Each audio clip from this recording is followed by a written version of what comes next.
Welcome to the Feminist Park podcast. I'm Kwame. And I'm Leilani. It's great to be kicking off this journey with you all today. Yeah, we're diving into work that's really closely tied to the vision behind the Feminist Park project, which was founded by Hussein Stuck. That project's goal is pretty ambitious, isn't it? Imagining these truly equitable public spaces, starting with the idea for an intersectional feminist park right here in Berlin. Exactly. And this podcast, well, it's kind of an extension of that.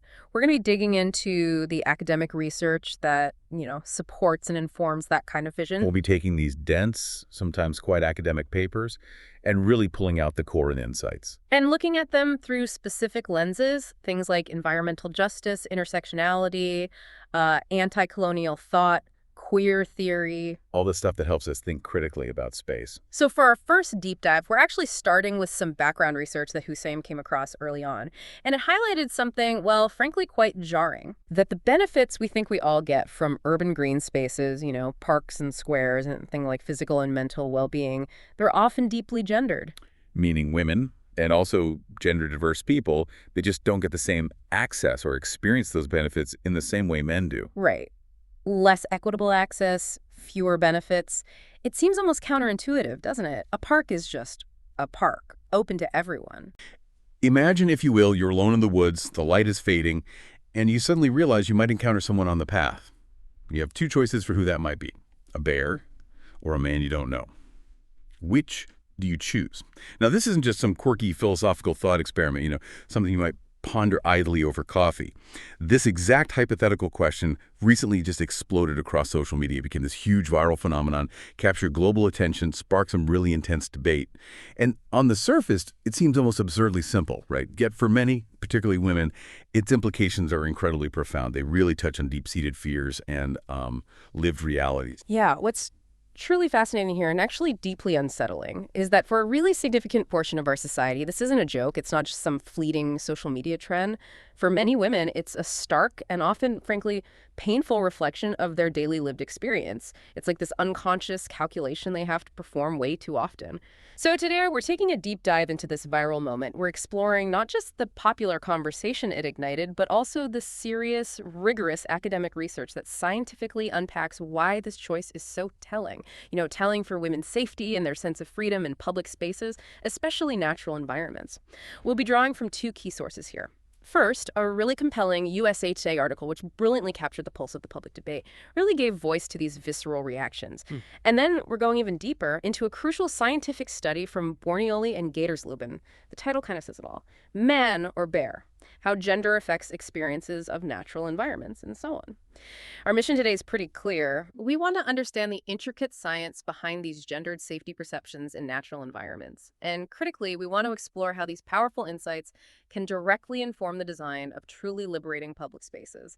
A vision exemplified by projects like the Feminist Park. Okay, so when we bring these really potent sources together, what's the core message? What does this all ultimately mean for how we understand public safety?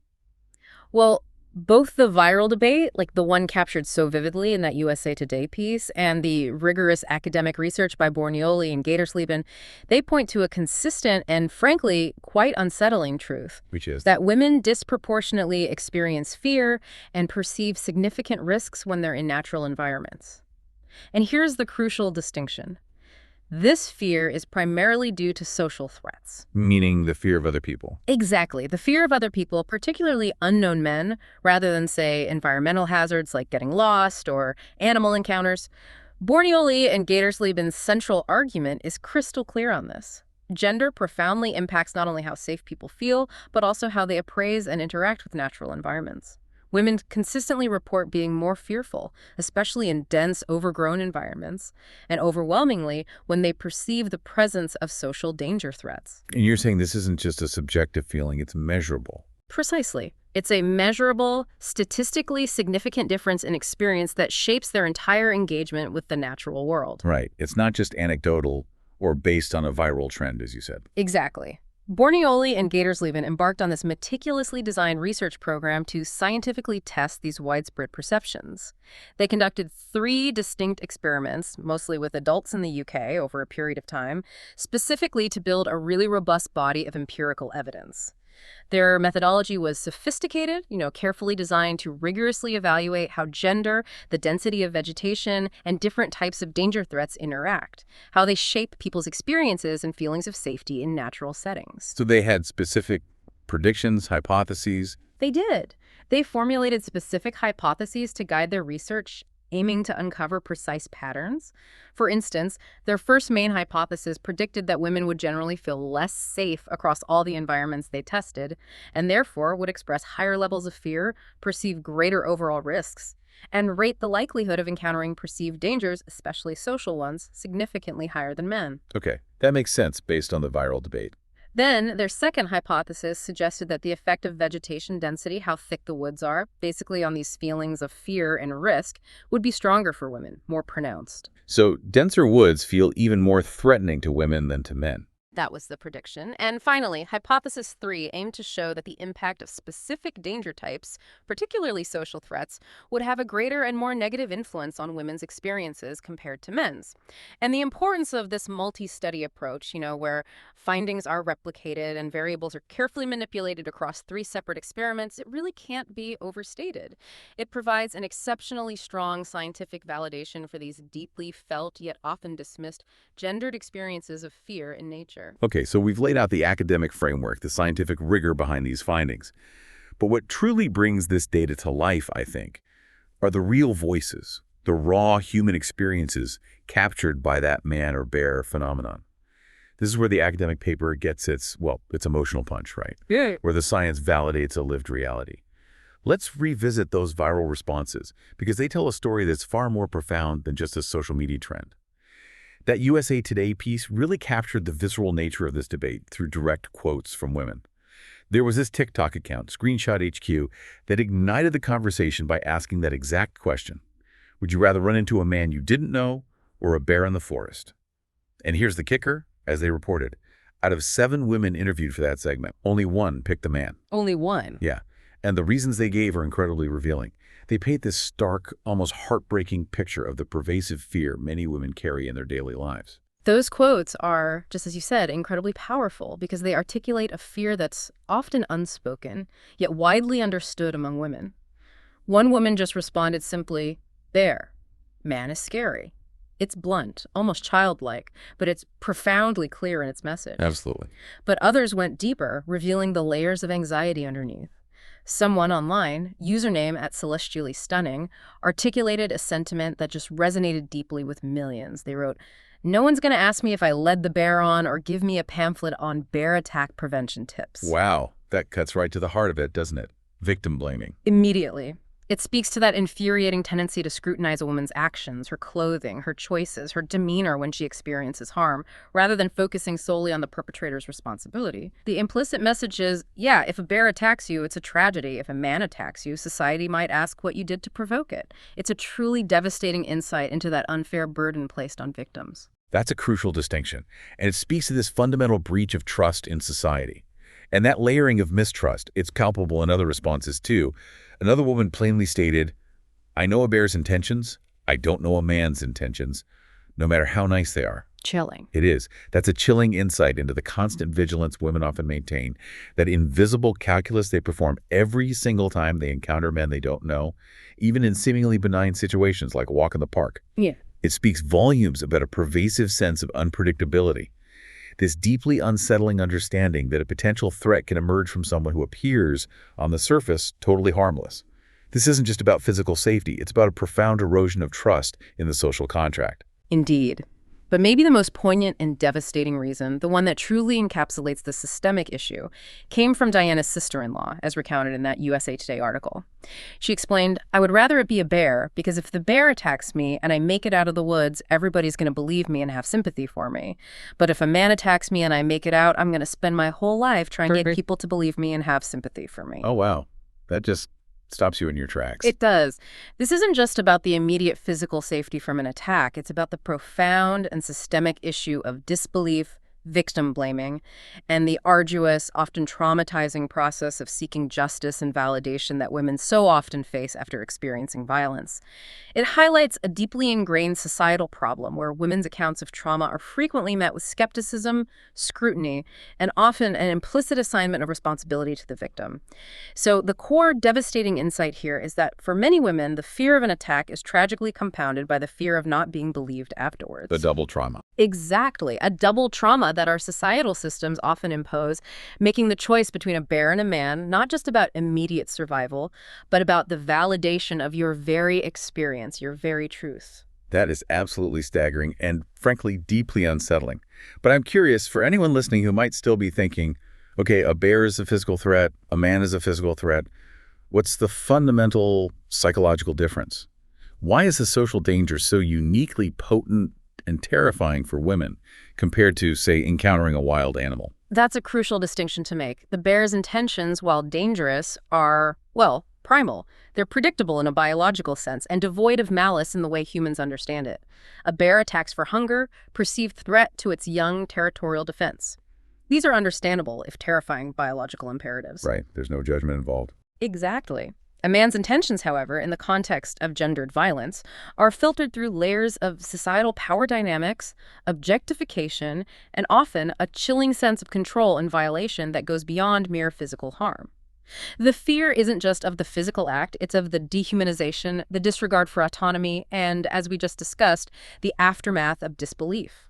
And what's particularly striking, as the USA Today article also points out, is that some men were utterly flabbergasted by these responses. That reaction itself highlights a significant and painful disconnect in understanding, doesn't it? It absolutely does. It underscores how profoundly different men's and women's lived realities and experiences of fear in public spaces can be.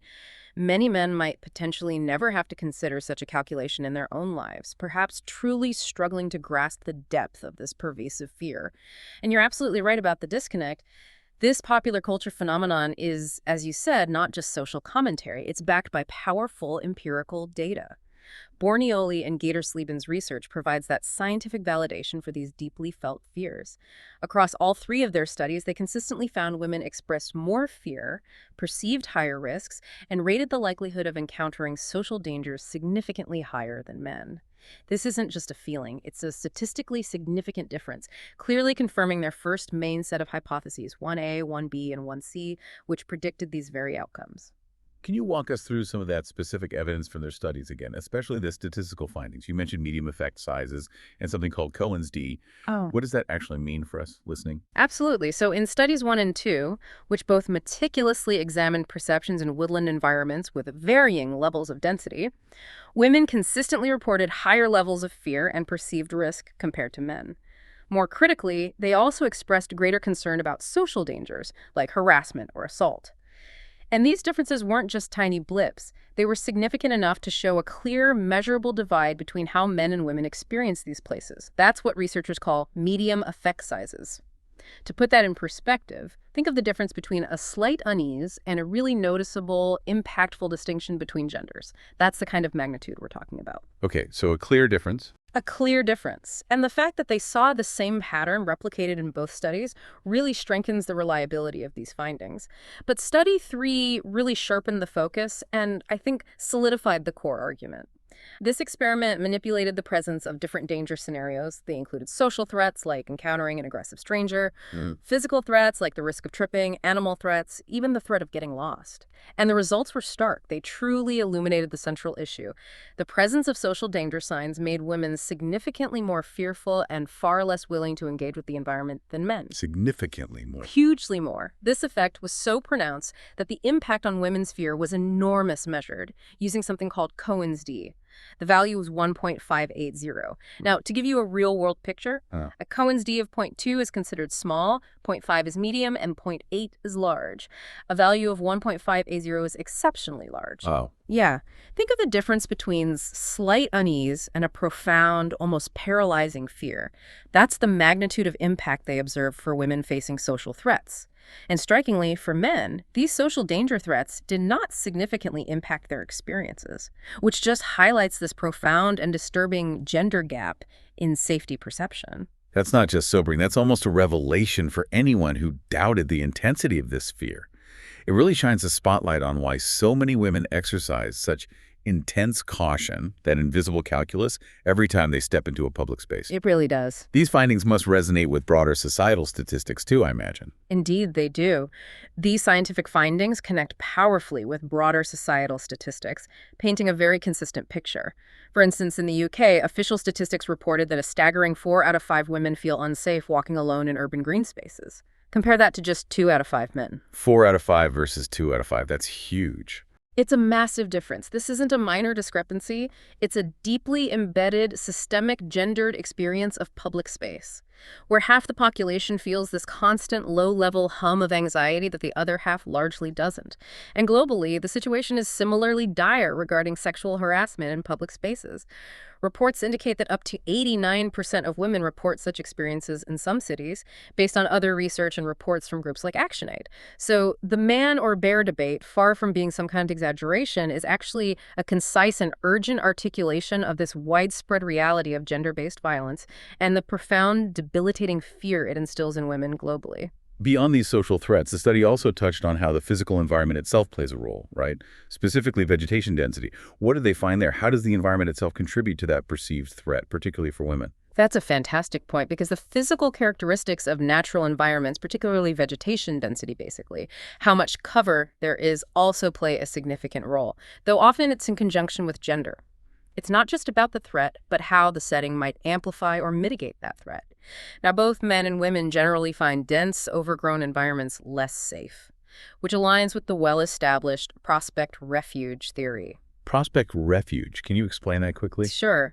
It's the idea that humans instinctively prefer spaces that offer clear sightlines, or prospect, allowing us to observe our surroundings and potential threats.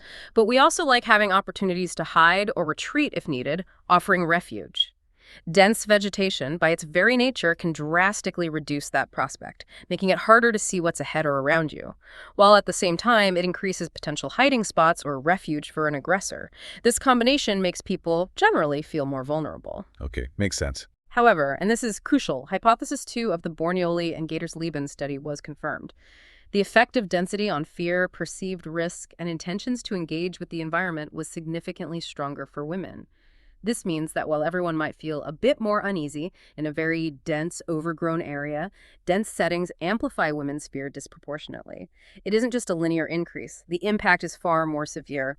It creates a heightened sense of vulnerability that others simply don't experience to the same degree.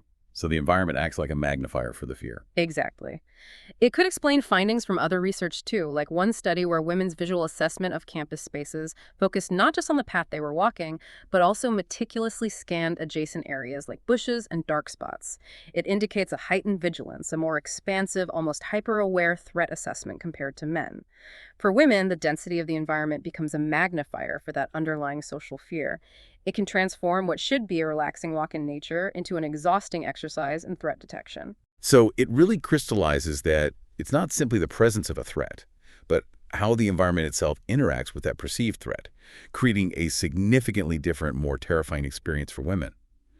And the takeaway here is vital, right? It really underscores that women are not primarily worried about getting lost or encountering a wild boar. Not primarily, no. They are fundamentally concerned about encountering a man they don't know and the potential for gender-based violence. Precisely. And the takeaway here is absolutely vital.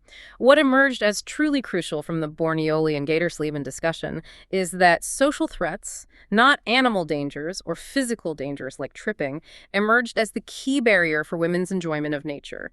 This isn't to say other threats don't exist, of course, but they are secondary. This directly addresses the underlying fear articulated in the man or bear scenario. It makes it clear. Women are fundamentally concerned about encountering an unknown man and the potential for gender-based violence. This insight really underscores the necessity for targeted interventions in public space design. This isn't about minor adjustments. It's about fundamentally rethinking how we design, manage, and maybe even program our public natural spaces to address this pervasive social threat. This raises an important question, though. Why this profound gender difference? Why is the fear of a social threat, specifically a man, so much more potent for women than for men, even compared to the physical danger of an animal? Is there a theoretical framework that helps us understand this deeper psychological and societal mechanism? That's an excellent and indeed the most critical question. The authors suggest objectification theory as a powerful lens through which to understand this profound gender disparity. Objectification theory isn't just academic jargon, it's a powerful, deeply impactful idea. It posits that women, living in a society that often reduces them to their physical appearance, are conditioned to see themselves through the male gaze. Okay, the male gaze. It means they're constantly, perhaps unconsciously, aware that their bodies can be judged, scrutinized, objectified, or even violated. This constant self-surveillance creates a deep-seated anxiety, a feeling of hyper-vulnerability, and a constant concern for their physical integrity. This self-objectification can lead to chronic anxiety and avoidance behaviors, which other research supports. This framework directly explains why a social threat, the presence of an unknown man, is far more potent and deeply unsettling than an animal one, and why, tragically, women might prefer a bear. A bear's intentions are primal, predictable, devoid of those societal layers of control and violation that can accompany human threats. A man's, however, filtered through societal norms of objectification and potential violence, are often unknown and deeply feared, triggering that self-objectification anxiety in a really visceral way. That's a powerful framework connecting individual psychology to broader societal pressures. And I imagine this isn't just about individual psychology, but also deeply rooted in how we socialize girls and boys from a very young age, shaping their relationship with public spaces and perceived safety. You're absolutely right. It extends far beyond individual psychology and is profoundly shaped by societal expectations and gender stereotypes. The studies also touch upon the profound impact of these deeply ingrained societal norms. Women are often overtly and subtly discouraged from visiting nature alone or at night, not just by explicit warnings, but by a pervasive cultural narrative. The public discourse frequently depicts women as passive users of natural spaces, maybe admiring scenic views or pushing a stroller. Right, not necessarily exploring or being adventurous. Exactly. Rather than as active explorers, adventurers, or skilled navigators. These deeply ingrained stereotypes affect how women perceive and engage with nature, making them feel less entitled to these spaces or less capable of navigating them safely on their own. And this socialization begins incredibly early, almost imperceptibly. Research consistently shows that girls and boys display vastly different behaviors in natural settings. Girls often exhibit more limited movements or activities in parks compared to boys, according to some park watch groups. Parents, often unconsciously and with good intentions, discourage girls from engaging in more physically active or rough-and-tumble play, steering them towards calmer activities. While boys are often encouraged to explore. Precisely. Conversely, boys are frequently encouraged in outdoor literacy, exploration, and even what's considered dangerous play from a young age. Think of boys being encouraged to climb trees, explore deep into the woods, or build forts, while girls are more often told to be careful, stay close, or don't get dirty. These disparities create a profound comfort gap. Boys grow up with a sense of entitlement and mastery over outdoor spaces, a feeling that these environments are theirs to explore, while girls are often taught caution, confinement, and a constant awareness of potential vulnerability. That makes a lot of sense. And it's also worth speculating on the other side of the coin, men's reporting of safety concerns. The discussion section of the Borneoli and Gatorsleben paper touches on the possibility that men's self-reported fear might be influenced by masculine ideals.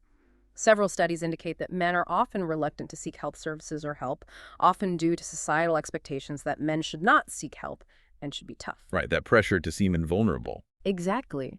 While there's less direct evidence on how this affects reporting fear in public spaces, it's entirely possible that men might experience similar underlying concerns as women in some instances, but are socialized to suppress or underreport these fears to maintain that image of invulnerability. This highlights the inherent complexity of measuring and truly understanding perceived safety across all genders, and the need for future research to really untangle how deeply ingrained gender stereotypes influence not just the experience of fear, but also its expression and acknowledgement. That's a powerful and frankly unsettling picture of gendered fear, shaped by both personal experience and these deep societal norms.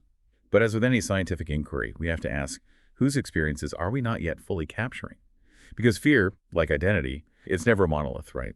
The authors themselves raise this point, asking us to consider who else might be disproportionately affected by these very same issues and where this research, while groundbreaking, has its limitations. That's a critical point for any robust academic work, and Borneoli and Gatersleben are commendably transparent about their study's acknowledged limitations. While their findings are groundbreaking for understanding cisgender women's experiences, they do note that due to low numbers, non-binary participants were excluded from some analyses in Study 2. This is a significant limitation because it means we don't yet have the same empirical depth on the experiences of gender minorities. That's a broad term encompassing people like trans individuals, non-binary people, anyone whose gender identity falls outside traditional binary norms. These groups, other research shows, often face unique and heightened risks to their safety, including discrimination, harassment, and violence. Their experiences in public spaces, particularly natural environments, would likely introduce even more complex layers of vulnerability and fear. It's a crucial area for future research. Okay, so gender identity is one key area. What else? They also make a crucial point about the demographic makeup of their samples. They note that their participants tended to be highly educated and of white race. This means we need further studies to verify if these trends generalize to more diverse socio-demographic groups. For example, migrant and racialized communities may face additional layers of vulnerability due to racial discrimination, xenophobia, language barriers, or even heightened scrutiny or surveillance in public spaces. Right, those factors can intersect with gender. Absolutely. They intersect to create unique safety challenges that go beyond what a predominantly white, highly educated sample might reveal. Other researchers strongly highlight that various personal factors can play a role, with vulnerable groups or minorities being at higher risk of fearing for their safety, often compounded by historical marginalization and present-day systemic biases. That ActionAid report, which found similar high rates of sexual harassment in cities in India, Thailand, and Brazil, strongly hints at this broader intersectional challenge. It suggests that while the gendered fear might be universal, its manifestations and contributing factors can differ based on cultural, socioeconomic, and racial contexts, demanding a more nuanced lens. So, while the gender perspective is incredibly strong here, we're reminded that other identity markers profoundly shape experiences of safety. What about other perspectives like class or disability? How might those layers of identity affect how people experience or even access public natural spaces? You've hit on vital areas that the Borneoli and Gatersleben studies didn't specifically address, but which are undeniably crucial for a comprehensive understanding. Socioeconomic status, or class, for instance, can profoundly influence not only access to safe, well-maintained green spaces, as these are often concentrated in wealthier areas, but also the types of social threats individuals might face. Those from lower socioeconomic backgrounds might encounter different forms of social tension, maybe feel less empowered to report incidents, or simply have fewer alternatives for safe recreation. The quality of public spaces can also vary drastically by neighborhood, impacting who uses them and how safe those users feel. And disability. Similarly, an ableism or disability justice perspective would highlight how urban design and public spaces often create physical or systemic barriers for people with disabilities. This can further exacerbate feelings of unsafety or exclusion, irrespective of other demographic factors. Imagine someone with a mobility impairment navigating uneven paths or a lack of accessible facilities in a park, or someone with a sensory processing disorder finding a natural environment overwhelming. These are layers of vulnerability that compound the existing gendered fears. These unexamined aspects mean that while the study gives us a powerful lens, it also encourages critical thinking. It reminds us that while gender is a powerful predictor of safety perceptions, it's just one crucial piece of a complex puzzle of identity, experience, and systemic privilege or disadvantage that profoundly shapes how people interact with and feel in public spaces.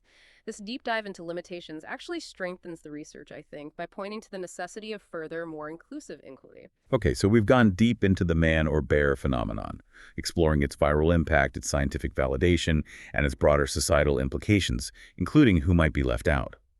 But what does this all ultimately mean for a concept like the feminist park? This deep dive provides an incredibly strong, evidence-based argument for why such spaces aren't just, a good idea or a niche concept for a specific demographic, but an absolute necessity.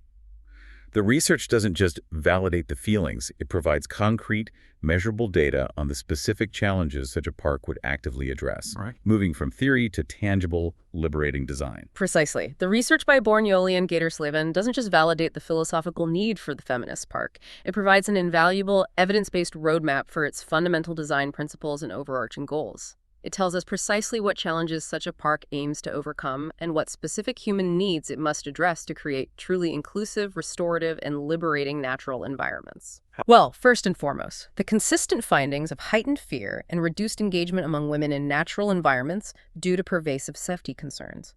That clearly underscores that current neutral urban planning often fails to provide universally positive and restorative experiences. When we know that 4 out of 5 women feel unsafe in urban green spaces compared to only 2 out of 5 men, that's a clear and frankly damning indictment of existing designs. It's a systemic failure, not just individual discomfort. Exactly. A feminist park explicitly seeks to rectify this imbalance by deliberately prioritizing the safety and comfort of those who are currently excluded or marginalized by fear. It ensures that nature's profound well-being benefits mental restoration, physical activity, community connection are genuinely accessible to all, especially those currently held back by concerns for their safety. It moves beyond a one-size-fits-all approach to design, which often defaults to male experiences, towards a truly inclusive, needs-based approach. So it's about actively designing spaces that counter those ingrained fears, not just passively hoping people feel safe. It's about engineering liberation, almost. Exactly. And the most impactful insight from the research is that social dangers are the key barrier for women's enjoyment of nature. Therefore, the feminist park's design has to move beyond conventional, often superficial, safety measures. It must prioritize proactive, robust measures against harassment and assaults, making the space demonstrably safer from gender-based violence. This goes far beyond merely installing more lighting, although good, intelligently placed lighting is certainly part of a comprehensive safety strategy. It involves fundamentally rethinking and re-engineering the social environment itself. Can you give some examples of what that might look like? Sure. Imagine pathways designed with varying widths, creating comfortable space for groups, but also offering wider, more visible routes for solo visitors, eliminating that feeling of being boxed in. Perhaps strategically placed well-lit community hubs within the park, gathering points with clear sightlines and comfortable seating, or even designated safe haven points visibly marked with direct lines to park staff or local support, providing immediate reassurance. We could even think about innovative programming that fosters collective oversight and shared responsibility, like regularly scheduled walking clubs or community cleanup days, specifically designed to activate areas traditionally perceived as unsafe, making them feel less isolated and more collectively owned. And crucially, it would require robust, transparent, and accessible reporting mechanisms for any incidents, fostering an environment of genuine security and trust where women know their concerns will be heard and acted upon immediately, directly counteracting that systemic disbelief highlighted so powerfully in the man or bear debate. And thinking back to the vegetation density findings, where dense environments amplified women's fear disproportionately, that has direct, concrete implications for landscaping choices, doesn't it? It's not just about aesthetics, it's about psychological safety. Absolutely. The studies showed that open and medium-density environments were preferred by all genders, and critically, women's fear was significantly amplified in dense, overgrown settings. This directly informs park landscaping. It's about thoughtful, safety-conscious, natural design, not just clear-cutting everything. It means creating spaces that offer clear prospect, expansive views, long sightlines with fewer refuge opportunities for potential offenders, while still maintaining ecological value and natural beauty. For example, instead of dense, continuous thickets right alongside pathways, intelligent landscape architecture could use multi-layered planting that offers rich ecological benefits but maintains clear sightlines at human height along primary pedestrian routes. So careful design, not just removal. Right. Tall, dense thickets might be strategically placed away from core, high-traffic areas, or designed with internal safe clearings visible from multiple angles, ensuring no truly hidden or unmonitored areas exist near common paths. It's about creating a sense of openness and visibility without sacrificing the restorative power of nature. The goal is to provide the psychological benefits of nature without inadvertently creating spaces that amplify fear for a significant portion of the population. And what about the deeper societal stereotypes that the research touched on, the idea of women as passive users or discouraging solo visits? How can a park actively challenge those deeply ingrained narratives and empower women to reclaim their right to these spaces? This is where the feminist park can have a truly transformative, almost revolutionary impact, going beyond physical design to cultural change. It's an unparalleled opportunity to actively counteract those negative gender stereotypes that depict women as passive users of nature or discourage solo visits. By being intentionally designed for liberation, it can implement what Borneoli and Gator-Slibben referred to as soft measures to promote women's empowerment in parks. This could manifest in various incredibly innovative ways. Imagine programming that encourages active exploration, adventure, and physical activity specifically for women and girls. Okay. Guided orienteering workshops, tree climbing clinics, nature photography expeditions, or even women's self-defense classes conducted in the open spaces. It could involve creating prominent spaces for women to gather, lead outdoor activities, or simply relax without vigilance, free from the male gaze. Imagine public art installations that don't just depict nature, but specifically celebrate women's strength, active engagement, and historical connection with nature. Or even storytelling circles where women share their experiences of joy and mastery in outdoor spaces, actively creating a new, empowering narrative that challenges traditional gender roles in these environments. By visibly and intentionally designing for women's active engagement and agency, it works to normalize and encourage their presence, fostering a profound sense of belonging and ownership over these natural spaces, fundamentally reshaping who is seen as belonging in nature. And critically, it directly addresses that heartbreaking quote we heard earlier: the systemic disbelief women face after an attack. This park isn't just about preventing attacks, it's about believing and validating women's experiences. You've hit on perhaps the most profound and emotionally resonant connection. By explicitly prioritizing women's safety and experiences, by stating unequivocally through its design and mission that women's fear is legitimate and demands a response. The feminist park inherently tackles that profound issue of systemic disbelief highlighted so starkly in the man or bear debate. It's a space where a woman's fear is not questioned or trivialized, but understood as a legitimate response to societal realities, and actively designed out of the environment as much as humanly possible. This fosters an environment of empathy, justice, and profound trust. It sends a clear message that women's safety is paramount, that their experiences are valid, and that the responsibility for violence lies solely with the perpetrator, not the victim. This in itself can be a deeply healing and empowering aspect of the park's mission, creating a space where women can finally feel seen, heard, and protected. So it's more than just a safe space, it's a powerful, tangible statement, a living manifesto for liberation. It is indeed. Ultimately, the feminist park becomes a tangible, living embodiment of that urgent policy challenge identified by the researchers to address gender-based violence in public spaces and beyond.